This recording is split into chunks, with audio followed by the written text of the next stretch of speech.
I had done a couple of those lives over on my other channel that's more themed about the hair, but I kind of think even if I mention a hair topic, I kind of want to keep going live on that channel too when I'm like doing their hair, like brushing, styling, or two, just that. So I want to keep these lives to more of my general like lifestyle channel, because this California mountain art and life, like, yes, I did a lot in the beginning when I first started this channel. A lot of it was about my art projects, my crafts, and life in the San Bernardino mountains.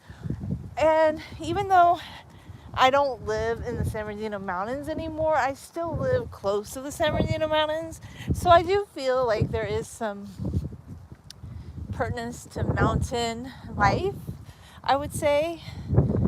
But mostly I want to make, if I go live on this channel, more about like topics pertaining to, well, I do a lot of vegan food. I've always posted that, and I want to post more recipes in the future on vegan food.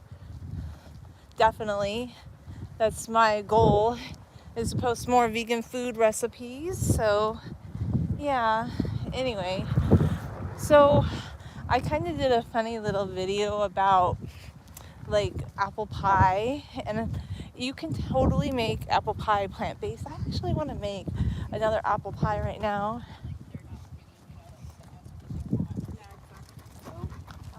I'm just being careful because like anytime dogs go by, this is the thing, like bigger dogs, like if you're a dog owner, you love your dogs, and I know a lot of people, and this, I think dogs are sweet, and I don't know if this is a touchy subject, but I love like little dogs. They're cute, they're very sweet, but sometimes like with bigger dogs, like when I was a kid, I had some experiences with bigger dogs, so I'm sure they're nice dogs, but sometimes just like if it's a bigger dog, it kind of makes me feel like, oh, like I just like to keep my distance, because I feel like people, this is another thing I think people should realize, though. I think it's wonderful to have a pet. I just sometimes wonder if people who have pets, that take their pets into public spaces, like respect people who might, and I don't even get nervous around dogs like that. I just felt a little cautious because they were bigger dogs, and I don't know, it just brings back a memory of how I had a neighbor who thought it was funny to let his dogs run, and his dog would chase us.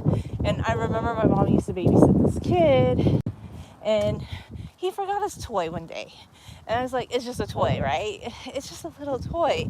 And my mom was just the kind of person, like, this was a different time. Like, when you were a kid, like, she said, I needed to return his toy to him because I'm like 10 years old and I need to walk his toy back to his house even though he forgot it. I'm like, he doesn't care about this toy. Like, my mom placed more importance on that toy than he did.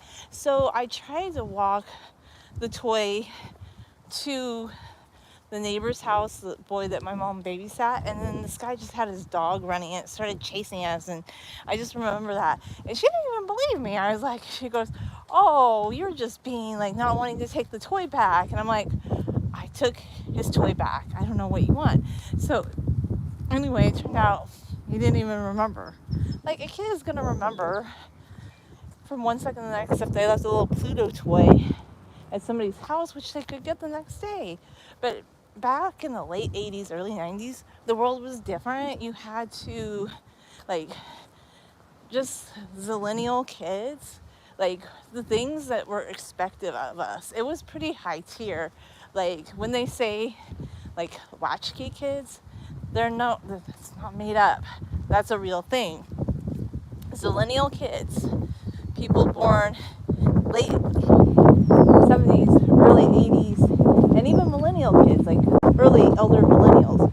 Like, a lot of us, you just had to, like, fend for yourself. You had to do a lot of things. Like, once you reached a certain age, and my upbringing was even more sheltered than most people my age, because my mom didn't even start working until I was like 11.